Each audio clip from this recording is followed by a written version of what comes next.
근데 인원이 엄청 는 것 같은 느낌이 들어요. 네, 처음 오신 분들이 많이 계신 것 같은데, 처음 뵙는 분들은 등기법 하신 적이 있으셔요? 등기법 하신 적 있으셔요? 어디서요? 강의로요? 인터넷 강의로? 누구 거 들으셨어요? 제 거요? 그럼 그렇게 익숙하시겠네요? 그렇죠. 다른 분들은 등기법 하신 적 있으셔요? 그것도 제 거 들으셨어요? 아, 그럼 걱정 안 해도 되겠네요. 워낙 이제 다른 강사들과 설명 방법이 달라서 그래서 좀 걱정을 했는데, 네. 그러면 계속 하겠습니다. 2번 문제 굉장히 어려운 어떤 문제죠. 만약에 이게 또 출제가 되면 틀리라고 내는 문제가 될 거예요. 아주 상위권의 지문이 될 테고요. 그 다음에 한 페이지 더 넘겨보시면 3번도 똑같은 문제죠. 3번 갑은 을에게 갑소유의 X부동산을 부담없이 증여하기로 하였다. 현무계약이죠. 부동산 등기 특별조치법에 따른 부동산 소유권 이전 등기 신청에 관한 설명으로 틀린 것은 1번 갑과 을은 증여계약의 효력이 발생한 날로부터 60일 이내에 X부동산에 대한 소유권 이전 등기를 신청해야 한다. 현무계약의 경우에는 계약의 효력이 발생한 날로부터 60일 이내. 2번 특별한 사정이 없다면 신청 기간 내에 X부동산에 대한 소유권 이전 등기를 신청하지 않아도 원인된 계약은 효력을 잃지 않는다. 그렇죠. 의무를 이행하지 않았을 뿐이지 이 부동산 등기 특별조치법의 규정은 단속 규정에 불과하다고 했는데 기억나셔요? 단속 규정이죠. 효력과는 관련이 없는 규정이죠. 중간생략 등기 할 때 했던 것 같은데 그렇죠. 그래서 부동산 등기 특별조치법의 규정은 단속 규정에 불과하지 효력 규정이 아닙니다. 따라서 처벌은 받지만 즉 과태료는 부과가 되지만 계약의 효력은 영향이 없겠죠. 3번 갑이 X부동산에 대한 소유권 보전 등기를 신청할 수 있음에도 이를 하지 않고 을에게 증여하는 계약을 체결했다면 보전 등기 신청이 가능하고 그 이후에 증여계약이 체결되었죠. 그러면 증여계약 체결일이 보전등기 신청기간의 기산일이다. 맞습니까? 네. 맞죠? 4번 X부동산에 관한 소유권 이전 등기를 신청기간 내에 신청하지 않고 을이 병에게 소유권 이전 등기를 등기 청구권을 양도하여도 당연히 그 양도행위에 사법상 효력이 부정되는 것은 아니다. 단속 규정에 불과하니까. 그렇죠. 그 다음에 5번 만일 갑이 을에게 X부동산을 매도하였다면 계약으로 정한 이행기가 소유권 이전 등기 신청기간의 기산일이다. 아니죠. 반대급부 이행이 완료되는 것 또는 잔금 지급을 한 날. 그날이 기산점이 되겠죠. 그래서 이 3번 정도의 문제는 출제가 될 수도 있어요. 이거는 그렇게 어려운 문제는 아니죠. 그 다음에 4번은 뭐 여러분이 보시고 5번 보겠습니다. 등기 신청에 관한 설명으로 틀린 것은 법인 아닌 사단에 속하는 등기에 관하여 그 사단을 등기 권리자 또는 등기임자로 해서 대표자나 관리인이 등기 신청할 수 있다. 여러 번 강조한 거죠. 비법인 사단재단은 등기 신청 적격이 인정이 되죠. 따라서 비법인 사단재단이 등기임자, 등기권리자가 될 수는 있고 신청은 누가 하죠? 대표자나 관리인이 신청합니다. 등기부에는 비법인 사단재단의 이름으로 등기가 될 텐데 이때 대표자나 관리인의 이름, 주소, 주민번호를 등기부에 기록한다 안 한다? 기록한다. 기억나시죠? 그 다음에 2번 근저당권 설정자가 사망한 경우 근저당권자는 임의 경매 신청을 하기 위하여 근저당권의 목적인 부동산의 상속 등기를 대위 신청할 수 있다. 맞는 지문인데요. 여기 이러한 부동산이 있고 소유자가 갑입니다. 갑이 을로부터 돈을 빌려요. 얼마를? 10억 원을. 그냥 빌려주진 않겠죠. 담보를 요구할 겁니다. 그래서 갑이 을에게 저당권을 설정해 줍니다. 그러면 을은 10억의 채권이 발생할 테고 그 다음에 저당권도 취득을 할 겁니다. 변제기에 변제가 되지 않으면 저당권 실행하겠죠. 저당권을 실행하는 첫 번째 절차는 법원에 경매를 청구하는 겁니다. 경매를 청구하는 거예요. 또는 경매를 신청한다. 그냥 혼용해서 씁니다. 경매 청구권, 경매 신청권. 그러면 법원에서는 경매 절차를 개시하겠다고 결정을 내리고 경매 개시 결정을 내리고 그리고 등기소에 이 등기를 촉탁합니다. 등기소에 이 등기를 촉탁을 해요. 그러면 등기소는 경매 개시 결정 등기를 하고 경매 절차를 진행을 할 겁니다. 이때 이 경매 개시 결정 등기는 압류의 효력이 발생합니다. 그래서 처분 제한 등기예요. 이것도 압류 등기와 같은 효력이 있기 때문에 처분을 제한합니다. 그리고 경매 절차가 진행이 될 겁니다. 요즘은 매각 절차라는 용어를 더 많이 쓰죠. 매각 절차가 진행이 될 겁니다. A가 소유권을 취득하는 시점은 매각 대금을 다 낸 시점에 소유권을 취득하겠죠. 그리고 이 매각 대금으로부터 순위에 맞춰서 배당을 받을 겁니다. 맞죠? 그런데 문제가 뭐냐면 갑이 사망을 했다는 겁니다. 갑이 사망하면 이 부동산은 더 이상 갑 소유가 아니죠. 누구 소유입니까? 상속인 소유가 되겠죠. 상속인 소유가 될 겁니다. 그런데 이때 경매 개시 결정 등기를 촉탁할 때 등기부에는 소유자가 누구로 되어 있습니까? 갑의 이름으로. 등기부에는. 맞아요. 등기부에는 갑의 이름으로 등기가 되어 있는데 이때 법원에서 등기소에 촉탁할 때 촉탁서에는 상속인이 소유자로 되어 있다는 겁니다. 상속인이. 그러면 아직 상속 등기를 안 했다는 뜻이에요. 이거 이해가 되셔요? 등기부에는 아직 상속 등기를 안 해서 피상속인 이름으로 되어 있고 그 다음에 촉탁서에는 상속인이 소유자로 되어 있다는 겁니다. 그러면 등기해 줄까요? 안 해줄까요? 안 해줍니다. 각하가 나옵니다. 소유자가 다르기 때문에. 그러면 각하되지 않기 위해서는 이걸 일치시켜야 되겠죠? 일치시켜야 됩니다. 누구로? 상속인 이름으로. 아니, 상속인이 A가 아니라 B죠? 네, B. 잘못됐네. 얘가 상속인이잖아요. 그래서 각하되지 않기 위해서는 등기부의 소유자와 촉탁서의 소유자가 일치가 돼야 됩니다. 이거 이해가 되셔요? 그러면 이거 누가 해야 돼요? 이 상속 등기를 누가 해야 됩니까? 저당권자가 신청해야 되겠죠. 누구를 대신해서? 상속인을 대신해서. 그래야지만 각하가 안 될 거 아니에요. 그렇죠. 그러면 지문을 보시면 근저당권 설정자가 사망한 경우 근저당권자는 임의경매 신청을 하기 위해서 근저당권의 목적인 부동산의 상속 등기를 채권자 대의 신청할 수가 있더라는 겁니다. 되셨나요? 그래야지만 각하가 안 됩니다. 그 다음에 3번 민법상 조합을 채무자로 등기할 수 있습니까? 조합은 등기 신청 적격이 인정되지 않겠죠. 맞아요. 또한 이 조합원이 언제든지 탈퇴할 수가 있기 때문에 해체 가능성이 너무 높다고 그랬죠. 따라서 조합의 이름으로 맺을 수 있는 법률 관계는 단 하나도 없다라고 했죠. 기억나셔요? 그렇다면 조합을 채무자로 등기할 수도 없고 저당권자로도 등기할 수가 없습니다. 조합의 이름으로 맺을 수 있는 법률 관계는 우리나라에서 하나도 존재하지 않습니다. 그래서 이 지문은 맞는 지문인가요? 틀린 지문인가요? 틀렸겠죠. 4번 등기가 등기관의 직권에 의해서 말소된 경우 당사자는 직권 발동을 촉구하는 의미에서 회복 등기를 신청할 수 있다. 자, 우리 중개사 시험에 거의 안 나오는 지문인데 등기가 실행되는 방법과 말소되는 방법과 말소 회복되는 방법은 원칙적으로 일치한다고 했죠.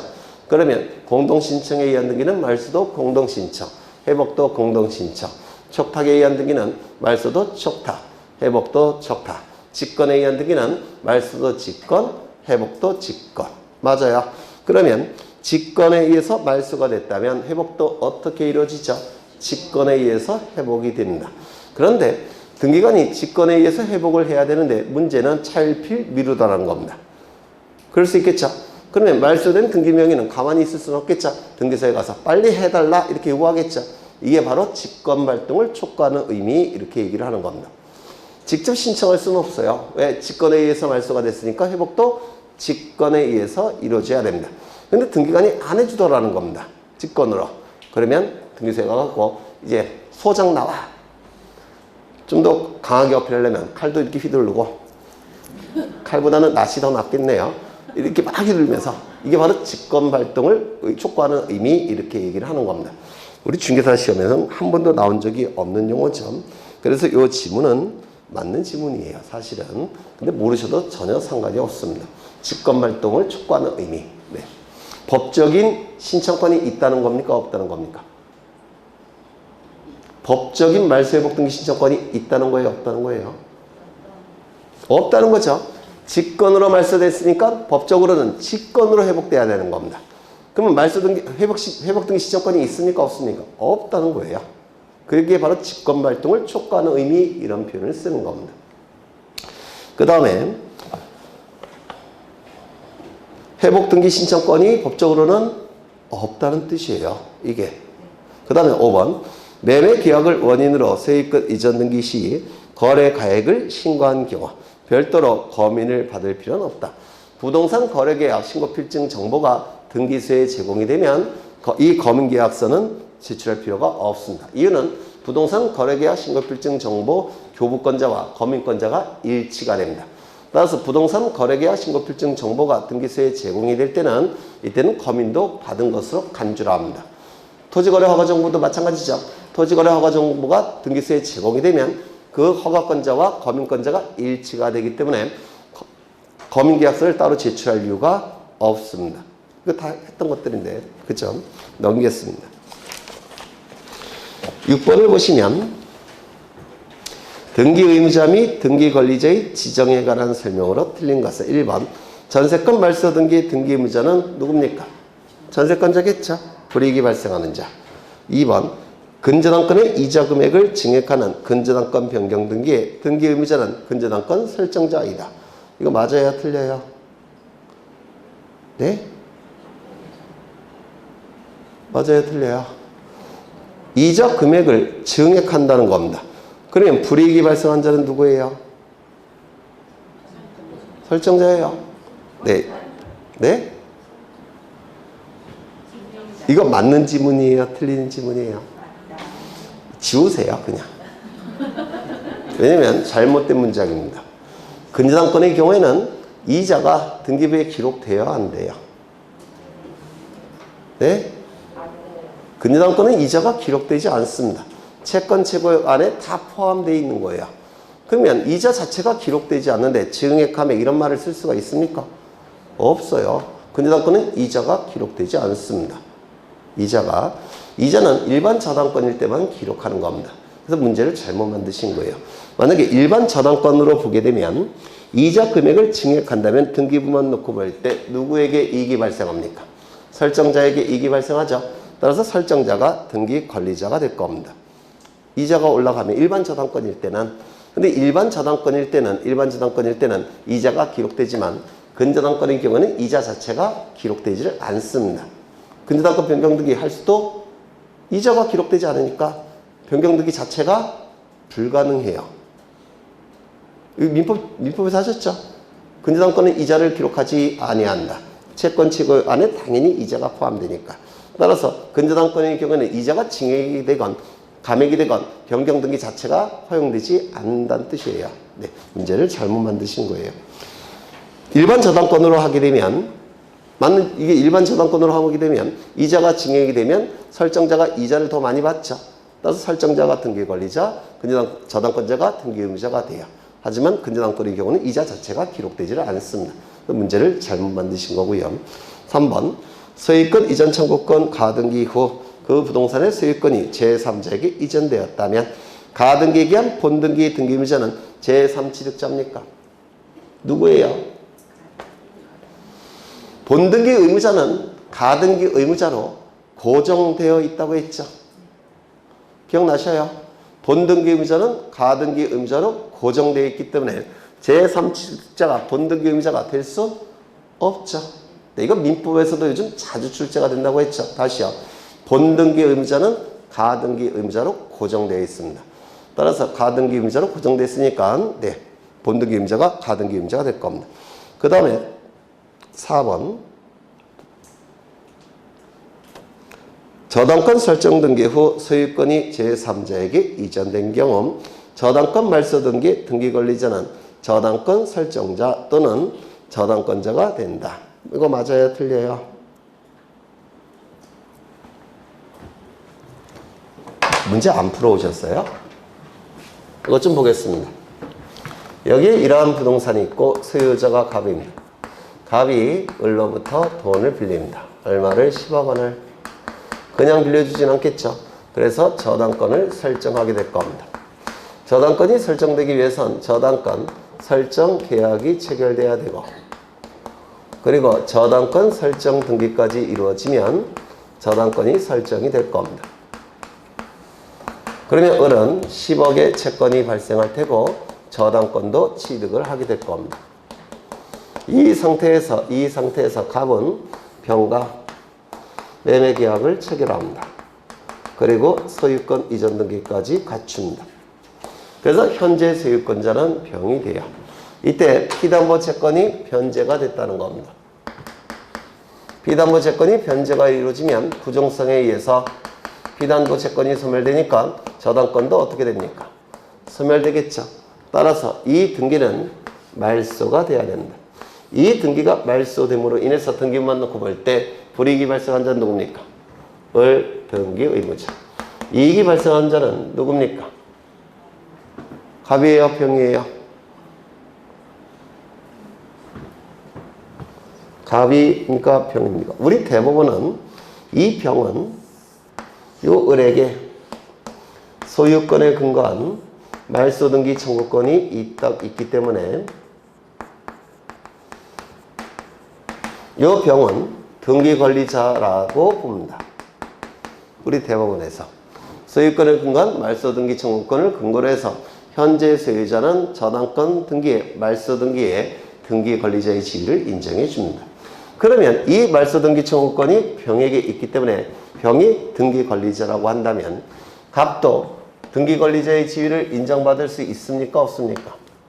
즉 말소 등기 청구권이 있습니까? 없습니까? 있어요? 없어요? 있다고 그랬죠? 뭐에 근거한 말소 등기 청구권이죠?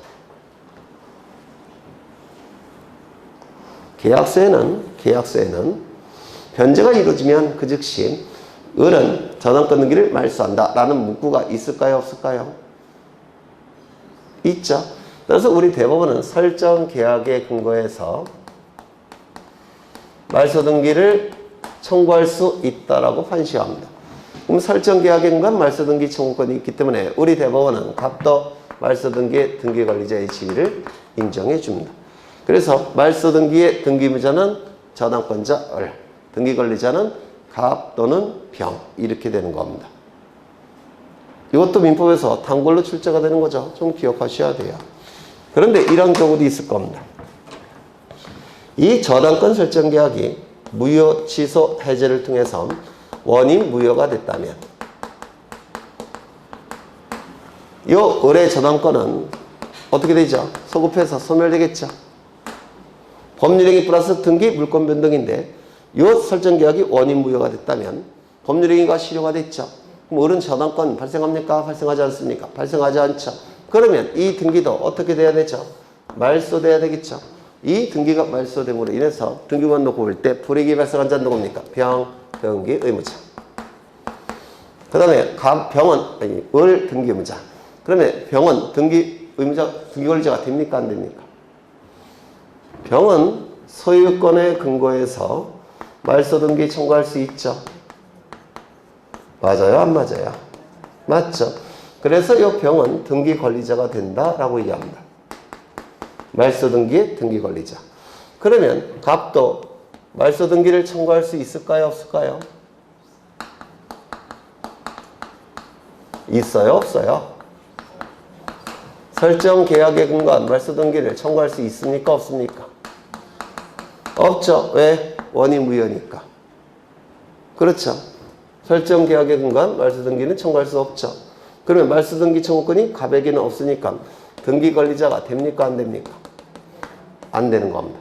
그래서 이거 19회 때 출제가 됐던 건데요. 19회 때 저당권자의 피담보 채권이 변제로 소멸됐을 때는 말소 등기의 등기 권리자는 둘이 존재합니다. 그런데 설정 계약이 원인 무효로 말소 등기할 때는 말소 등기의 등기 권리자는 하나만 존재하게 돼요. 이렇게 달라집니다. 되셨을까요? 이게 우리 문제집에도 있어요. 내가 본 것 같은데.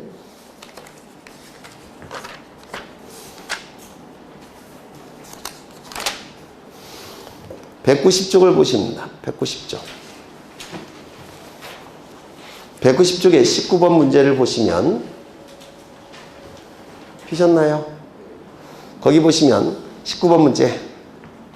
갑소유 부동산에 대하여 을명의 근저당권 설정 등기, 병명의 소유권 이전 등기가 순차적으로 격려된 후 갑과 을 사이의 근저당권 설정 등기를 첫 번째 피담보 채권의 변제 또는 두 번째 원인 무효를 이유로 말소하고자 하는 경우에 관한 설명이다. 다음 중 옳은 것은 1번은 뭐죠? 변제로 소멸한 경우, 2번은요 원인 무효로 소멸한 경우. 이렇게 둘로 나눠지죠. 그럼 박스를 보시면 이의 경우 변제로 소멸한 경우 갑은 실체법상 말소등기 청구권을 갖지 못한다. 아니죠. 민법에서 설정계약에 근거한 말소등기 청구권이 갑에게 있죠. 그래서 틀린 짐이 될 테고, 니은 이의 경우 원인 무효로 소멸한 경우 갑은 말소등기의 등기 권리자가 될 수 없다. 맞겠죠? 설정계약 자체가 무효가 됐으니까 설정계약에 근거한 말소등기 청구권은 없죠. 맞아요. 네. 그래서 2번은 맞는 지문이고, 이것을 보시면 이의 경우 변제로 소멸한 경우 갑 또는 병은 을과 공동으로 말소등기를 신청할 수 있다. 갑과 병이 둘 다 등기 권리자가 된다고 했죠. 그 다음에 리를 보시면 이의 경우 원인 무효인 경우 을은 단독으로 말소등기를 신청할 수 있다. 아니죠. 공동신청이죠. 맞아요. 네. 그래서 이 문제가 출제가 19회 때 됐어요. 그래서 19회 때는 엄청 어려웠던 시기예요. 엄청. 그럼 다시 한번 보십니다. 그러면 6번에 4번을 다시 보시면 저당권 설정 등기 후 소유권이 제3자에게 이전된 경우 저당권 말소 등기의 등기 권리자는 저당권 설정자 또는 제3취득자가 될 수도 있다. 맞겠죠? 언제요? 변제로 소멸될 때. 변제로 소멸될 때. 그렇죠? 그래서 보통 이제 19회 때 시험에 이렇게 사람들이 외웠어요. 등기 권리자가 둘이라고. 그런데 이게 딱 출제가 된 겁니다. 그러면 이때 변제로 소멸될 때는 말소 등기의 등기 권리자가 둘인데 원인 무효로 소멸할 때는 말소 등기의 등기 권리자는 하나만 존재해요. 그래서 거의 모든 분들이 다 틀렸던 문제예요. 이 문제가. 그렇죠. 그 다음에 5번. 저당권 설정 등기 후 저당권을 이전한 경우 저당권 말소 등기의 등기무자는 저당권을 이전받은 자가 등기 의무자가 된다. 이거 맞았을까요? 틀렸을까요? 이것도 민법 등기법 양쪽에서 굉장히 자주 출제되는 지문입니다. 꼭 기억해 두셔야 되는데요. 여기에 이러한 부동산이 있고 소유자가 갑입니다.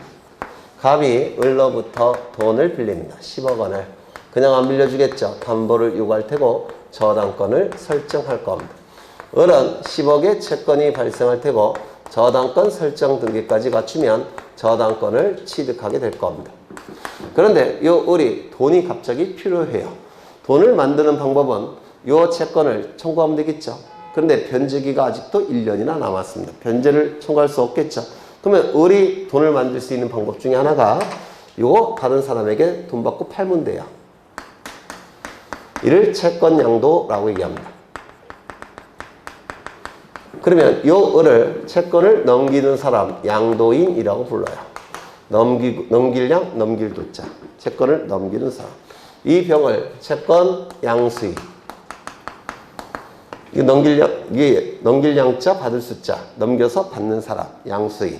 그러면 이 병은 을로부터 채권을 넘겨받았으니까 10억의 채권을 갖고 있겠죠.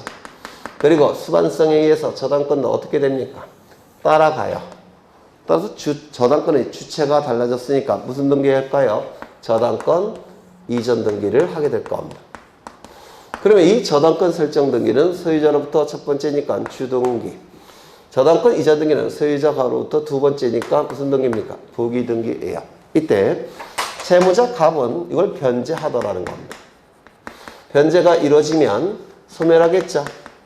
소멸되면 저당권도 부정성에 의해서 어떻게 됩니까? 소멸을 하게 될 겁니다. 그러면 이 병의 저당권이 소멸됐으니까 이 등기는 말소돼야 되겠죠. 그런데 이 등기를 말소하면 이상한 결과가 나타납니다. 갑은 분명히 병에게 변제를 해서 말소를 시켰는데도 불구하고 이게 말소가 되면 이게 살아나요. 이게 살아나기 때문에 변제했는데도 등기부에는 을에게 또 변제하라고 등기가 돼버립니다. 따라서 이걸 말소하는 건 의미가 없고 뭘 말소시켜야 될까요? 이걸 말소시켜야 됩니다. 이게 말소가 되면 주등기가 말소가 되니까 부기등기는 존재할 수 없죠. 따라서 이게 말소가 되면 등기관은 이걸 직권으로 말소할 수가 있습니다. 그래서 이전 등기를 말소하는 게 아니라 설정 등기를 말소를 신청해야 되는 겁니다. 이건 여러 번 한 거예요. 이때 이 설정 등기가 말소됨으로 인해서 이익이 발생한 자는 누굽니까? 갑 등기 권리자. 불이익이 발생하는 자는 을이 되겠죠. 등기 의무자. 그런데 을도 등기 의무자지만 이 등기가 말소가 되면 이것도 등기관이 직권으로 말소하니까 이 병도 등기 의무자가 될 수도 있습니다. 그러면 둘 중에서 누구를 등기 의무자로 봐야 되느냐? 이게 문제가 되는데요. 이게 왜 문제가 됐냐면 소송까지 걸렸어요. 그래서 대법원까지 올라갔던 사안입니다. 대법원은 어떻게 판단했냐면 이 을은 채권과 저당권을 전부 다 병에게 넘기고 이 법률관계에서 빠져나간 겁니다. 맞아요. 법률관계에서 빠져나갔기 때문에 이 을에게 등기의무자의 지위를 인정할 수 없다는 게 대법원 판례입니다. 따라서 양도인은 등기의무자가 될 수가 없습니다. 법률관계에서 빠져나갔으니까. 그럼 등기의무자는 누가 되는 겁니까? 병. 따라서 갑은 등기 권리자로서 그리고 병은 등기 의무자로서 등기소에 가서 말소 등기를 신청하게 되는데 설정 등기 말소 신청하는 겁니까? 이전 등기 말소 신청하는 겁니까? 설정 등기를 말소 신청하는 겁니다. 공동 신청을 통해서 설정 등기 말소를 신청합니다. 그러면 주등기가 말소가 됐으니까 부기등기는 존재할 수가 없어요. 등기관이 어떻게 할까요? 직권으로 말소하게 됩니다. 그런데 갑은 말소 등기를 신청하고 싶은데 을이 병이 해주지 않으면 갑은 양수인에게 말소 등기를 청구해야 되겠죠. 맞아요. 그래서 민법에서는 이게 출제가 되는 겁니다. 저당권 말소 등기에 저당권 설정 등기에 말소 등기 청구의 상대방은 양도인이냐 양수인이냐 이게 이런 형태로 민법에서는 출제가 돼요. 저당권 말소 등기 청구의 상대방은 누굽니까? 을이에요 병이에요? 병. 그려놨잖아요. 그렇죠. 말소 등기 청구권 아까 뭐라 그랬죠? 공동 신청에 있어서 상대방에게 말소 등기 신청 절차에 협력할 것을 요구하는 권리. 이게 등기 청구권이에요. 그래서 말소 등기 청구의 상대방은 양도인이 아니라 양수인이라는 거. 이게 민법에서 출제되는 형태입니다. 만약에 말소 등기를 청구했는데도 불구하고 말소들을 계속 안 하면 갑은 소송을 제기해서 판결서를 받아서 단독으로 신청할 수 있겠죠. 그러면 이때 말소 등기 청구에 관한 소송에서 피고가 되는 자는 누굽니까? 양도인, 양수인. 양수인. 그래서 민법에서 출제되는 지문은 이렇게 출제가 돼요. 말소 등기 청구의 상대방은 양수인이다. 또는 말소 등기 소송에서 피고 적격자는 양수인이다. 이렇게 민법에서 2번 나왔어요. 우리 등기법에서는 이렇게 나오겠죠. 말소 등기, 저당권 설정 등기, 말소 등기, 등기의무자는 양수인이다. 이렇게 출제가 될 겁니다. 등기법에서는. 그렇죠. 그래서 이 두 가지 좀 기억해 두셔야 돼요. 그러면 저당권 설정 등기 후 저당권을 이전하는 경우 저당권 말소 등기의 등기의무자는 저당권을 이전받은 양수인이 되는 겁니다. 되셨나요? 그렇죠. 거기다가 양수인이라는 용어를 쓰는 게 좋을 것 같아요. 양수인이라는 단어로 더 많이 출제가 됩니다. 이전받은 자가 아니라. 그 다음에 7번을 보시면 등기 신청에 관한 설명으로 틀린 것은 1번 학교는 하나의 시설물이라고 했죠. 시설물. 운동장 시설, 급식 시설, 강당 시설, 수도 시설 이런 각종 시설로 구성된 물건이 학교라고 했죠. 따라서 학교는 등기 신청 적격이 있다 없다? 없다. 학교는 시설물, 물건이기 때문에 소유자가 따로 존재하겠죠. 소유자는 설립자라고 했죠. 설립자 이름으로 등기를 한다라고 했습니다. 학교는 하나의 시설물에 불과하므로 학교 명의로 등기할 수 없으나 여기까지 맞았죠. 참고로 학교 명의로 등기가 되어 있는 경우에는 학교를 등기의무자로 하여 세입과 이전 등기를 신청할 수 있다. 틀렸습니다. 없습니다. 왜요? 이 학교 이름으로 등기가 되어 있다면 이건 사건 자체가 등기할 수 있는 게 아닙니다. 따라서 당연히 효력이 없습니다. 당연히 효력이 없으니까 등기의무자가 될 수도 없습니다. 2번 법인이 등기를 신청하는 경우 대표자를 증명하는 정보로 법인 등기사항 증명서를 제공해야 된다. 이 법인의 대표자는 법인을 구성하는 대표기관이기 때문에 법인의 가장 중요한 구성원입니다. 따라서 법인 등기부를 통해서 대표자가 공시이 된다고 했죠. 법인 등기부를 통해서 대표자가 공시가 되니까 이 법인 등기부 등본이 대표자를 증명하는 정보가 될 수가 있겠죠. 네. 3번 민법상 조합은 권리 능력이 없으므로 맞았죠. 조합을 채무자로 표시하여 근저당권 설정 등기를 할 수 없다. 조합의 이름으로 맺을 수 있는 법률관계는 우리나라에서 단 하나도 없습니다. 조합의 이름으로 하는 건 다 잘못된 거예요. 조합의 소유 형태는 합의죠. 합의는 조합의 이름으로 소유하는 게 아니라 조합의 구성원이 합의 지분으로 소유하는 겁니다. 구성원이 소유하는 것이지 조합의 이름으로 소유하는 게 아니죠. 4번 동리와 같은 자연마을은 그 주민을 구성원으로 하여 의사결정기관인 마을총회와 집행기관으로서 마을 대표자를 두고 독자적인 활동을 하는 사회조직체로 볼 수 있는 경우에는 동리 명의로 등기를 신청할 수 있다. 맞아요? 틀려요? 뭐 다 했던 건데.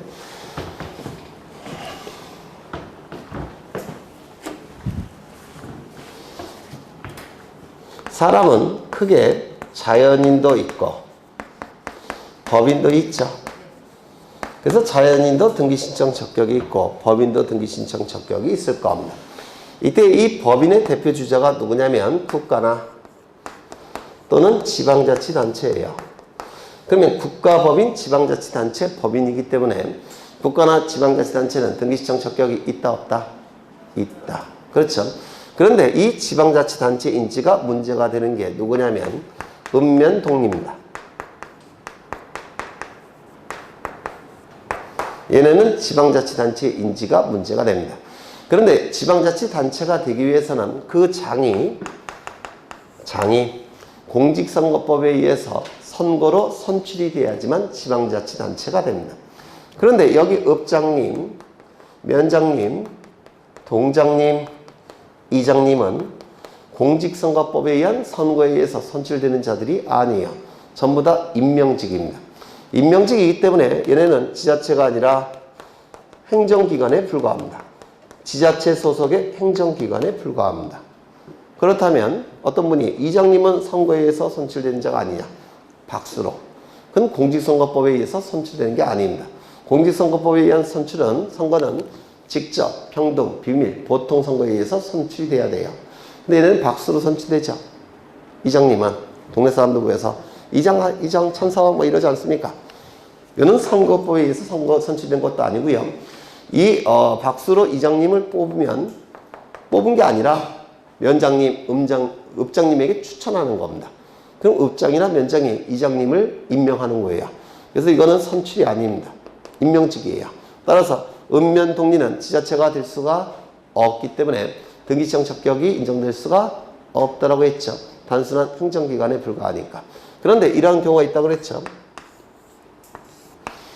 여기에 대덕리라는 마을인데 또는 대덕동이라는 마을인데 이 마을에 30인의 어르신이 살고 계십니다. 그런데 1000만원씩 각출해서 여기다가 마을회관을 짓고자 합니다. 마을회관을 지었으니까 이제 보존등기 하겠죠. 1번 소유권, 보존, 공유. 그 다음에 여기 30분의 이름을 쭉 쓰겠죠. 그리고 주소, 주민번호, 지분. 주소, 주민번호, 지분. 이런 걸 다 써야 되겠죠. 그러면 이거 어떻게 됩니까? 공식인이 떨어집니다. 따라서 이렇게 일적으로 30일을 다 쓰는 대신에 마을 이름을 갖다 쓰는 경우가 있어요. 대덕리 또는 대덕동 이렇게 갖다 쓰는 경우가 있습니다. 그러면 이거는 행정기관을 의미하는 게 아니라 뭘 얘기한다고 했죠? 비법인 사단을 얘기한다고 했죠. 권리능력 없는 사단. 권리능력 없는 사단을 만든 겁니다. 누가?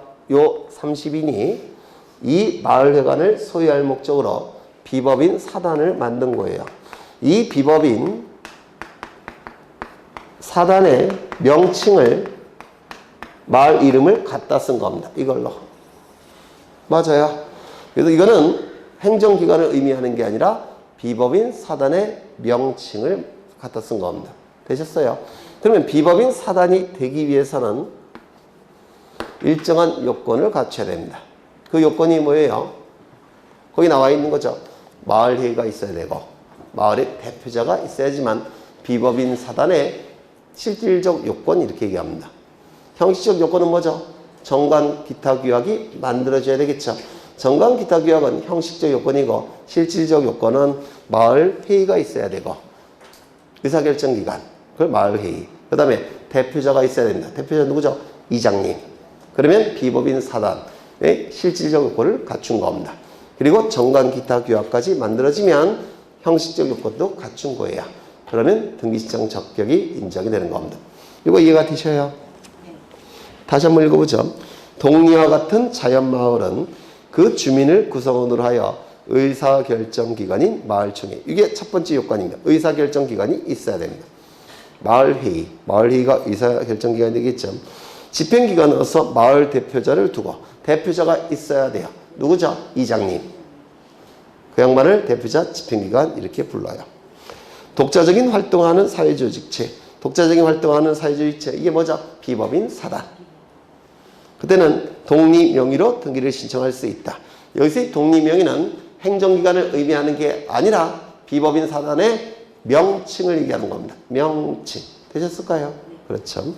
5번 외국인도 법령이나 조약에 의한 제한이 없는 한 원칙적으로 자기 명의로 등기 신청하고 등기명의이 될 수 있다. 여기서 자연인 중에서 문제가 되는 자가 둘이 있죠. 첫 번째, 태아. 태아는 사람이 아니라 어머니 뱃속에 있는 생명체에 불과하다고 했죠. 따라서 등기신청 적격이 인정되지 않는다라고 했고요. 두 번째, 외국인. 외국인은 사람이니까 등기신청 적격이 인정되겠죠. 다만 상호주의에 의해서 제한을 받는다라고 얘기를 했습니다. 맞아요? 네. 그러니까 이 지문은 맞는 지문입니까? 틀린 지문입니까? 맞는 지문이 되겠죠. 그 다음에 넘어가겠습니다. 뭐 별로 좋은 문제가 없어 보여서 10번 가보죠. 10점 10번. 단독으로 신청할 수 있는 등기를 모두 거는 것은. 등기는 원칙이 공동신청이죠. 그러면 원칙이 공동신청의 이유는 등기부의 정확한 내용을 등기하기 위해서, 즉 등기의 진정성을 확보하기 위해서, 등기가 이루어짐으로 인해서 권리를 상실하여 불이익이 발생하는 등기 의무자를 등기 신청 절차에 참여시켜서 등기 권리자와 함께 등기를 신청하는 것. 이게 뭐죠? 공동신청. 등기의 진정성을 확보하기 위해서 등기 의무자를 등기 신청 절차에 참여시켜서 등기 권리자와 같이 등기를 신청하는 것. 이게 공동신청이에요. 그렇다면 등기부자가 없다고 한다면 공동신청은 불가능하겠죠. 단독신청. 두 번째는 등기의 진정성이 다른 방법에 의해서 이미 확보가 됐다면 등기부자를 참여시킬 필요가 없겠죠. 그때도 단독신청입니다. 그래서 단독신청의 경우는 두 가지입니다. 등기부자가 존재하지 않는 경우, 등기 진정성이 다른 방법을 통해서 이미 확보가 된 경우. 그러면 등기부자가 존재하지 않는 경우 뭐가 있죠? 상속등기. 등기부자가 없죠. 또는 표제부 등기. 표제부는 권리에 관한 내용 자체가 기록되지 않죠. 따라서 등기부자가 존재할 수가 없습니다. 또 뭐가 있죠? 보존등기. 보존등기도 등기부자가 존재하지 않죠. 그렇죠. 또는 이름, 주민번호, 주소를 바꾸는 등기, 등기명인 표시변경 등기. 이런 등기는 등기부자가 존재하지 않습니다. 따라서 단독신청에 의할 수밖에 없을 겁니다. 두 번째, 등기 진정성이 다른 방법을 통해서 이미 확보가 된 경우. 이때도 단독신청이죠. 그러면 대표적인 게 뭐 있죠? 판결에 의한 등기신청. 판결에 의한 등기신청도 당연히 단독신청이 되겠죠. 판결서를 가지고 등기 진정성이 확보가 됐으니까. 두 번째, 강공서 촉탁 등기. 강공서가 거짓으로 등기를 신청하는 경우는 없다고 했죠.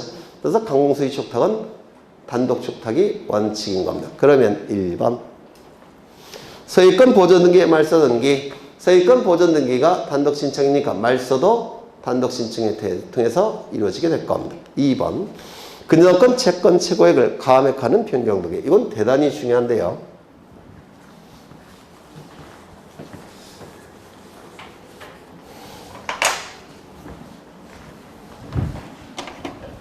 일반 저당권도 똑같습니다.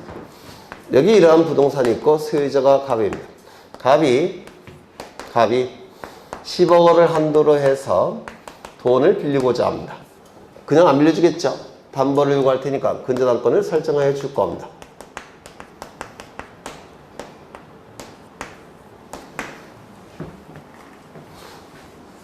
그러면 여기서 10억 원 한도로 해서 이게 뭐죠? 채권 최고액. 그럼 이 채권 최고액이 의미하는 바는 뭐죠? 나중에 매각 절차로 넘어갔을 때 배당받을 수 있는 한도액이죠. 맞아요. 그러면 이게 증액이 됐다는 겁니다. 얼마로? 15억 원으로.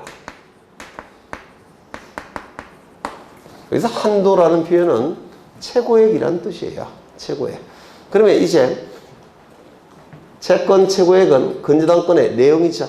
내용이 바뀌었으니까 무슨 등기할까요? 근저당권 변경 등기를 하게 될 겁니다. 이 등기가 이루어짐으로 인해서 이익이 발생한 자는 누굽니까? 갑입니까? 을입니까? 배당받을 수 있는 한도액이 커졌죠.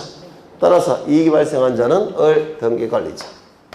불이익이 발생하는 자는 갑 등기 의무자가 될 겁니다. 맞아요. 그러면 이제는 감액을 시켜보죠. 감액. 얼마로? 5억으로. 그러면 배당받을 수 있는 금액이 줄어들었네요. 그러면 이 근저당권 변경 등기에 불이익이 발생한 자는 누구죠? 을 등기 의무자. 갑은 등기 관리자. 맞아요. 그렇죠. 여기 이러한 부동산이 있고 소유자가 갑입니다. 갑이 을에게 전세권을 설정해 준다. 전세금은 10억으로 하죠. 그리고 전세권 설정 등기를 했습니다. 그런데 갑이 을에게 전세금 올려달라고 요구합니다. 얼마를 올려달라고 요구했느냐면 5억을 올려달라고 요구합니다. 15억. 그러면 전세권에 무슨 등기해야 됩니까? 변경 등기해야 되겠죠. 그럼 이 등기가 이루어짐으로 인해서 이익이 발생한 자는 누굽니까? 이익이 발생하는 자. 네? 이익이 발생하는 자, 등기 관리자 누구예요? 을 등기 관리자. 갑은 등기 의무자입니다. 그러면 등기부에 기록된 이 전세금은 무엇을 의미하죠? 전세기간이 종료가 되면 전세금 돌려받죠. 돌려받는 금액입니다. 요 10억일 때는 10억만 돌려받죠. 15억일 때는 15억 돌려받죠. 따라서 을은 등기관리자, 갑은 등기의무자예요. 그런데 여기서 보시면 올려달라고 요구했으니까 10억에서 15억으로 올려달라고 요구했으니까 일단은 5억 원을 지급해야 되죠. 맞습니까? 그러면 5억 원을 지급해야 되니까 을이 등기의무자가 되는 게 아니야. 이렇게 생각하실 수도 있어요. 여기도 마찬가지죠. 이게 10억에서 15억 한도로 더 올라갔으니까 이때 을은 갑에게 일단은 돈을 5억 정도 더 지급해야 되죠. 맞아요. 그러면 을이 등기의무자가 되는 게 아니야. 이렇게 생각할 수도 있습니다. 그런데 돈이 실질적으로 오고 가는 것은 우리 민법에서 다루는 것이지 등기법에서 다루는 게 아닙니다. 돈이 오고 가는 것은 민법에서 다루는 영역이에요. 우리 등기법은 등기부 하나만 놓고 형식적으로 판단합니다. 돈이 오고 가는 건 아예 고려하지 않습니다. 등기부 하나만 놓고 판단을 해요. 따라서 돈이 오고 가는 것은 우리 등기법에서 다루는 영역이 아닙니다. 등기부만 놓고 판단을 해요. 그러면 여기서 등기부가 의미하는 바는 뭐냐면 10억 원을 나중에 돌려받다가 이젠 얼마를 돌려받는다고요? 15억. 따라서 을이 등기관리자, 갑이 등기부자가 되는 겁니다. 이것도 마찬가지입니다. 돈을 고려하는 게 아니에요. 이것이 의미하는 바는 뭐라고 했죠? 나중에 매각 절차로 넘어갔을 때 배당받을 수 있는 한도액이에요. 그러면 10억을 배당받을 수 있었는데 이제 얼마를 배당받습니까? 15억. 따라서 을이 등기관리자, 갑이 등기부자가 되는 겁니다. 이거 이해가 되셔요? 그렇죠. 등기부만 놓고 등기부만 놓고 형식적으로 판단하기 때문에 그렇습니다. 돈이 오고 가는 건 고려한다, 안 한다? 안 한다. 그럼 민법에서 다루는 영역입니다. 그러면 이제 근저당권 채권 최고액을 감액하는 변경 등기는 이제 배당받아 갈 수 있는 금액이 줄어들었죠. 따라서 근저당권자가 등기 의무자, 설정자가 등기 관리자, 공동신청을 통해서 등기가 이루어지게 될 겁니다. 그 다음에 법인 합병을 원인한 저당권 이전 등기, 이거 단독입니까? 공동입니까? 합병은 무조건 단독. 혼동도 무조건 단독. 기억나시죠? 합병과 혼동은 무조건 단독 신청. 이거 설명 안 드려도 될까요? 네. 그 다음에 특정 유증으로 인한 소유권 이전 등기. 포괄 유증이건 특정 유증이건 유언 집행자 상속인이 등기 의무자. 유증을 받은 자가 등기 권리자로서 공동 신청하는 등기라고 했는데 기억나시죠? 그 다음에 승역지의 지역권 설정 등기를 하였을 경우 유역지의 지역권 등기는 등기관이 어떻게 한다고 했죠? 직권. 그렇죠. 뭐 쉬운 문제죠. 11번 가겠습니다. 등기관의 직권이 아닌 당사자 신청에 의해서만 등기가 이루어지는 것은 1번 가처분권자의 본안 승소 판결에 의하여 소유권 이전 등기를 말소하는 경우 그 가처분 이후에 격려된 소유권 이전 등기의 말소 등기는 어떻게 이루어지죠? 문장을 읽으면서 뭔 말인지도 잘 모르겠죠? 그래서 제가 그리는 그림을 좀 외워두시면 좋은데 마지막으로 한번 그려보겠습니다. 여기에 이러한 부동산이 있고 소유자가 갑입니다. 소유자가 갑이고요. 갑은 을과 매매 계약을 체결합니다. 그러면 갑에게는 소유권 이전 등기 의무가 발생할 테고 여기 을에게는 소유권 이전 등기 청구권이 발생하겠죠. 소유권 이전 등기 청구권이 발생을 할 겁니다. 그래서 이 갑과 을은 등기소에 가서 등기를 공동으로 신청하게 될 겁니다. 이 의무를 이행하는 것이 등기를 신청하는 거라고 했죠. 그런데 이 의무를 자발적으로 이행하지 않는다면, 변제기에 이행하지 않는다면, 즉 이행기에 등기를 신청해 주지 않는다면 채권자는 어떻게 하죠? 강제 집행을 통해서라도 뺏어가야겠죠. 그래서 강제 집행 들어갈 겁니다. 그런데 이 강제 집행을 하기 위해서는 뭐가 필요하죠? 강제 집행할 수 있는 권리의 원천, 집행권원이 필요하다고 했죠. 이 집행권원에 해당되는 게 뭐죠? 판결서. 그래서 판결서가 있어야지만 강제 집행을 통해서 뺏어갈 수가 있습니다. 판결서를 만들기 위해서 을은 법원에 소송을 제기하죠. 법원에 소송을 제기할 겁니다. 이 소송은 소유권 이전 등기에 관한 소송을 제기할 겁니다. 소송이 제기되면 소송이 제기된 시점부터 판결이 확정이 되기까지는 짧게는 6개월, 길게는 15년까지도 걸립니다. 중간에 채무자가 저 부동산을 다른 자에게 처분하게 되면 판결이 확정이 됐을 때 이미 소유권은 누구에게 넘어가죠? 병에게 넘어가죠. 따라서 강제집행 들어갈 수 있습니까? 없습니까? 없어요. 그러면 처분을 못하도록 하면서 소송을 제기하겠죠. 처분을 못하도록 하는 소송을 보전소송이라고 불렀습니다. 보전소송은 두 가지가 있죠. 가압류 신청, 처분금지, 가처분 신청. 차이점은 채권자가 가진 채권이 금전 채권일 때는 가압류 신청, 금전 이외의 채권일 때는 처분금지, 가처분 신청. 이때 채권자가 가진 채권은 금전입니까? 아닙니까? 아니죠. 따라서 보전소송으로 무엇을 신청하는 겁니까? 처분금지, 가처분을 신청하는 겁니다.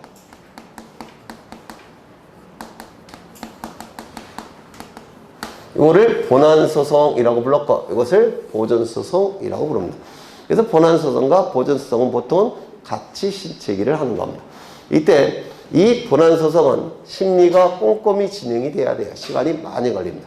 하지만 보전소송은 금방 결정한다고 했죠. 2, 3일이면 결정이 나와요. 그러면 이거는 금방 결정이 될 테고 결정이 되면 등기소에 처분금지, 가처분 등기를 촉탁하게 됩니다. 그래서 이 가압류 등기나 처분금지, 가처분 등기는 뭐라고 했죠? 법원의 촉탁에 의한 등기라고 했죠. 만약에 이 부동산이 미등기라고 한다면 어떻게 하죠? 직권으로 보전등기해서 등기부 만든 다음에 가압류, 가처분 등기를 실행한다라고 했습니다. 기억나셔요? 그러면 이제 이 소유권에 대해서 소유권을 다른 자에게 처분을 못하게끔 처분금지, 가처분 등기가 실행이 됩니다. 처분금지, 가처분 등기가 실행이 될 겁니다. 누구의 이름으로? 채권자 이름으로. 그러면 처분 금지되는 대상은 소유권이죠. 따라서 처분금지, 가처분 등기는 소유권에 관한 등기니까 갑 끌고 갖고 소유자로부터 첫 번째니까 주등기, 부기등기, 주등기. 기억나셔요? 벌써 오늘 세 번째 하네. 네. 사무금지 가처분 등기가 실행될 겁니다. 이때 금지라는 용어는 쓰고 있지만 금지의 의미는 있다 없다? 없다. 왜요? 을이 100% 승소 판결을 받는다는 보장은 없다고 했죠. 따라서 금지라는 용어는 쓰고 있지만 금지의 의미는 없고 제한의 의미만 있다라고 얘기를 했습니다. 제한의 의미만 있으니까 이 등기가 실행이 된 다음에 갑은 병과 매매계약 체결할 수 있습니까? 없습니까? 있죠. 그리고 등기까지 넘길 수가 있습니다. 그러면 병은 소유권을 취득하게 될 겁니다. 따라서 이 시점부터는 누가 소유자입니까? 병이 소유자가 돼요. 되셨죠? 그 다음에 심리는 계속 진행이 될 테고 이 시점에 을이 승소 판결을 받고 그 판결이 확정이 됐다는 겁니다. 그러면 판결서가 이제 만들어졌으니까 강제집행 들어가겠죠. 강제집행하는 방법은 이 을을 승소 판결을 받으면 승소한 등기 권리자로서 갑의 신청이 없을지라도 단독으로 등기소에 가서 신청할 수가 있다는 겁니다. 그래서 우리 민사집행법상의 강제집행을 우리 등기법에서는 승소한 등기 권리지 판결에 의한 등기 신청 같은 뜻이에요. 표현만 달리 쓰고 있지. 강제집행하는 방법은 등기를 혼자 해서 뺏어갈 수가 있다는 겁니다. 이거 이해가 되셔요? 그러면 이제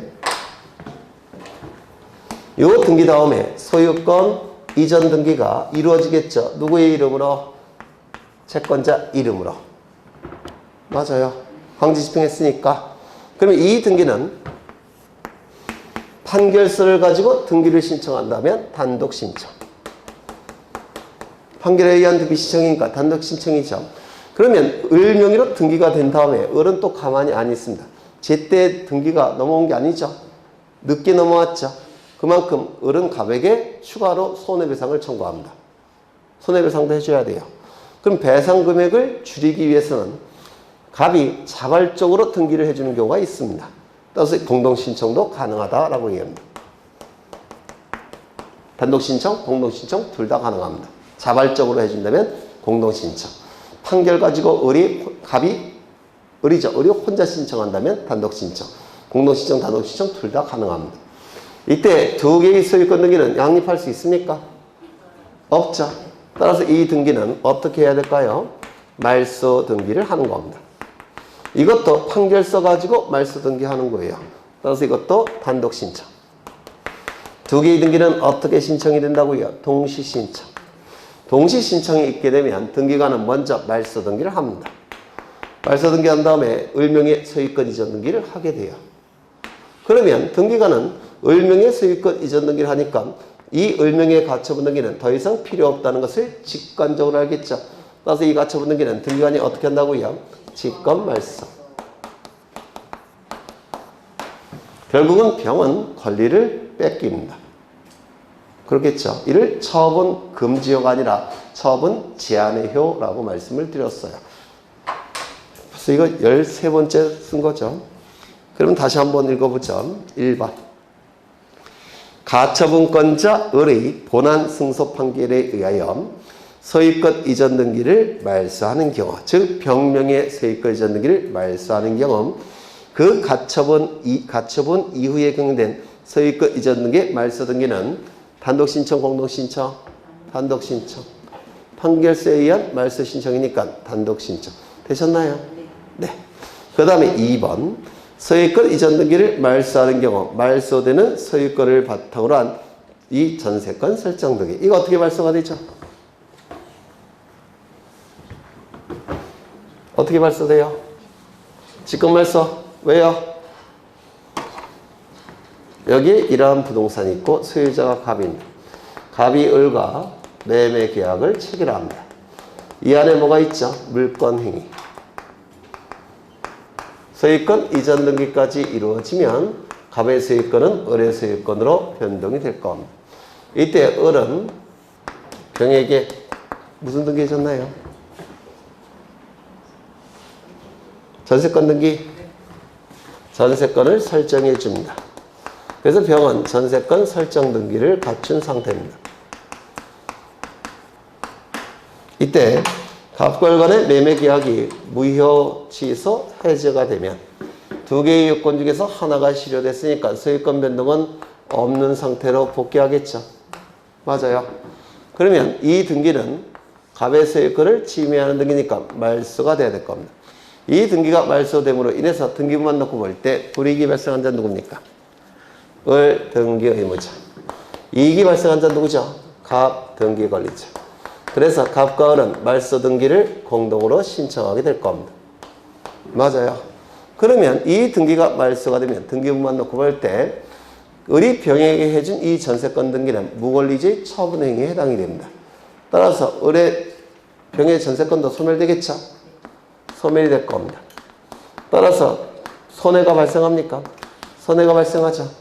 그러면 이 등기가 말소가 되면 얘도 손해가 발생하고 얘도 손해가 발생하는데 이때 당사자 중에서 손해가 발생한 자가 누굽니까? 등기 의무자. 당사자를 제외한 제3자 중에서 손해가 발생하면 뭐죠?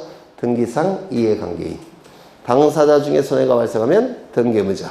제3자 중에서 손해가 발생하면 등기상 이해관계인. 등기상 이해관계인이 있을 때는 그저에 뭐가 필요합니까? 등기상 이해관계인의 승낙서나 또는 재판서 등본이 첨부가 돼야지만 말소 등기해 주죠. 맞아요. 그럼 승낙서나 재판서 등본이 첨부가 돼서 이게 말소가 됐다는 겁니다. 그럼 이게 말소가 됐으니까 이 병은 승낙서나 재판서 등본이 첨부가 됐으니까 필요 없다는 것을, 이 병명의 등기가 필요 없다는 것을 등기관이 직관적으로 알겠죠. 그래서 이건 어떻게 말소할까요? 직권말소. 등기상 이해관계인의 승낙서나 재판서 등본이 첨부가 됐기 때문에 이건 직권으로 말소해도 되다라는 겁니다. 등기상 이해관계인은 그 등기는 직권말소입니다. 5번, 4번 가처분 권리자의 승소 판결에 의하여 등기가 말소되는 경우 해당 가처분 등기 말소 등기는 어떻게 말소되죠? 직권말소. 맞아요. 그럼 이 가처분 등기는 원칙이 법원의 촉탁에 의한 등기죠. 맞아요. 그럼 촉탁에 의한 등기니까 말소도 원칙은 촉탁입니다. 가압류 가처분 등기는 원칙이 법원의 촉탁이니까 말소도 법원의 촉탁을 통해서 말소가 되는 겁니다. 다만 요거는 예외적으로 직권말소 되는 겁니다. 그래서 예외니까 자꾸 출제하는 겁니다. 이건 예외예요. 되셨을까요? 그 다음에 5번 별걸 다 출제했는데 1980년 12월 31일 이전에 격려된 저당권 설정 등기 및 처분 제한 등기 말소 등기는 직권으로 말소한다고 등기법에 규정이 되어 있는데 왜 직권으로 말소할까요? 1980년이면 지금부터 몇 년 전입니까? 20년? 40년이죠. 그러면 저당권의 경우 피담보 채권의 소멸시효 기간은 몇 년이에요? 네?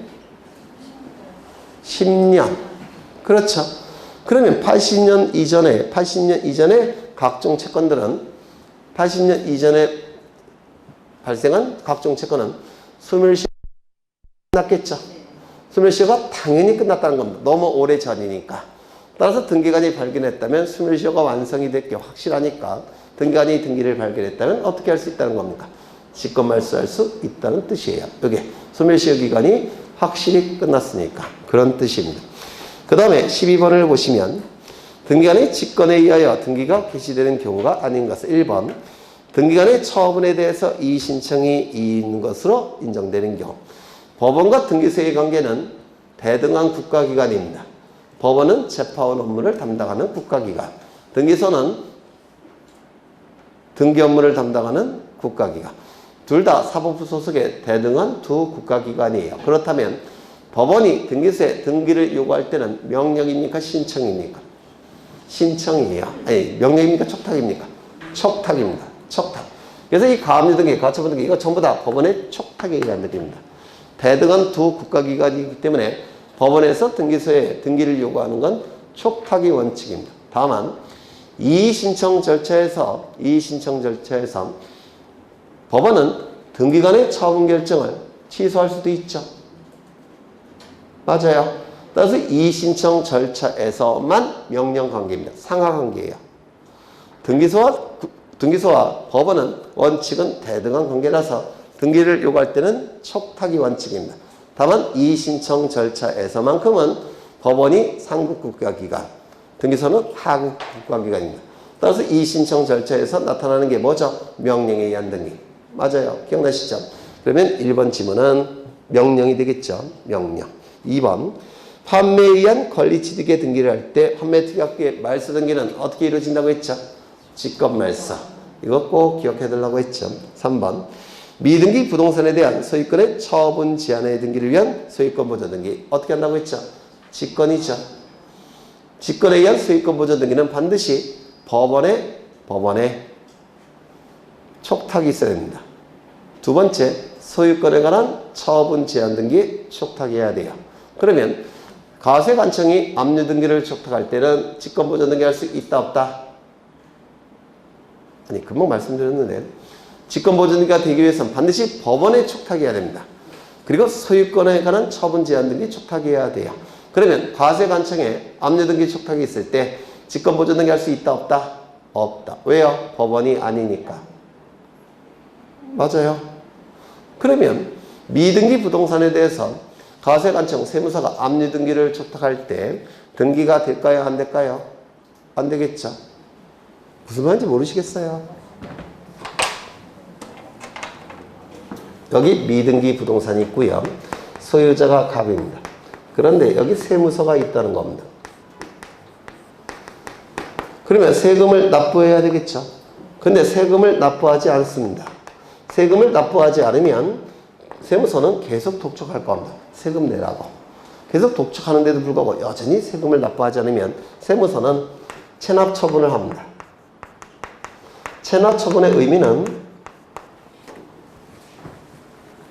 납세 의무자가 세금 납부를 지체하고 있기 때문에 강제 징수 절차에 들어간다는 가세관청의 일종의 처분입니다. 체납 처분이라는 게 납세 의무자가 세금 납부를 지체하기 때문에 강제 징수 절차에 들어가겠다는 세무서의 처분, 체납 처분이라고 불러요. 그러면 체납 처분을 통해서 이제 통지해 주겠죠. 강제 징수하겠다고. 그러면 이 갑은 이거 빼돌릴 수가 있죠. 맞아요. 빼돌리지 못하게끔 세무서는 압류 처분한 체납 처분한 다음에 압류 등기를 합니다. 압류 등기를 한 다음에 이제 공매 절차로 넘깁니다. 그럼 공매 절차로 넘어가면 매각대금이 나오겠죠. 그 매각대금부터 세금을 강제로 징수하게 됩니다.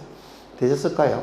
그러면 압류 등기는 세무서가 등기소에 가서 압류 등기 촉탁하겠죠. 압류 등기를 촉탁할 겁니다. 문제는 이게 아까 미등기라고 했죠. 등기부가 있습니까? 없습니까? 없죠. 그러면 법원이 압류 등기 해줄까요? 안 해줄까요? 안 해주죠. 그러면 가세관청에 압류 등기 촉탁이 있을 때 미등기일 경우에는 법원 등기소는 직권 보존 등기 할 수 있다 없다? 없습니다. 이유는 법원이 아니니까 직권 보존 등기 못해요. 그러면 각하가 될 겁니다. 맞아요. 그럼 각하되지 않기 위해서는 세무서는 어떻게 해야 될까요?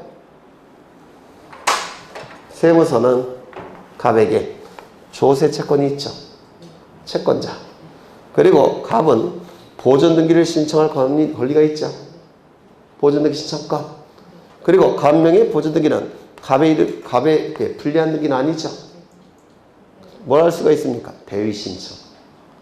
맞아요. 논리는 대위 신청인데 법조문에는 어떻게 되어 있냐면 가세관청은 소유자를 가름하여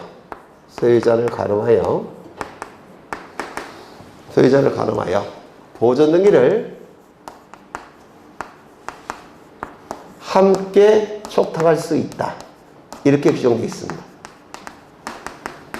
소유자를 가름하여 보존 등기를 압류 등기와 함께 촉탁할 수 있다. 이렇게 규정되어 있어요. 이렇게 규정을 둔 이유는 뭐죠? 직권 보존 등기가 안 되니까. 되셨나요? 네. 이거 좀 기억해 두시죠. 그러면 질문을 보시면 어디지? 4번. 미등기 부동산에 대하여 법원으로부터 가압류 등기 촉탁을 받을 때는 직권으로 보존 등기할 수 있습니까? 네? 법원으로부터 라고 되어 있죠. 법원의 촉탁이에요. 그리고 가압류, 가처분 앞에 아무 문구도 없으면 소유권을 얘기하는 겁니다. 소유권에 대한 가압류, 소유권에 대한 가처분이에요. 직권 먼저 등기할 수 있겠죠. 5번 집 앞 건물 등기 기록에 대지권 등기를 할 때는 토지 등기 기록에 하는 대지권이라는 뜻의 등기는 등기관이 어떻게 하죠? 직권으로. 그렇죠. 네, 여기까지 보고 쉬겠습니다.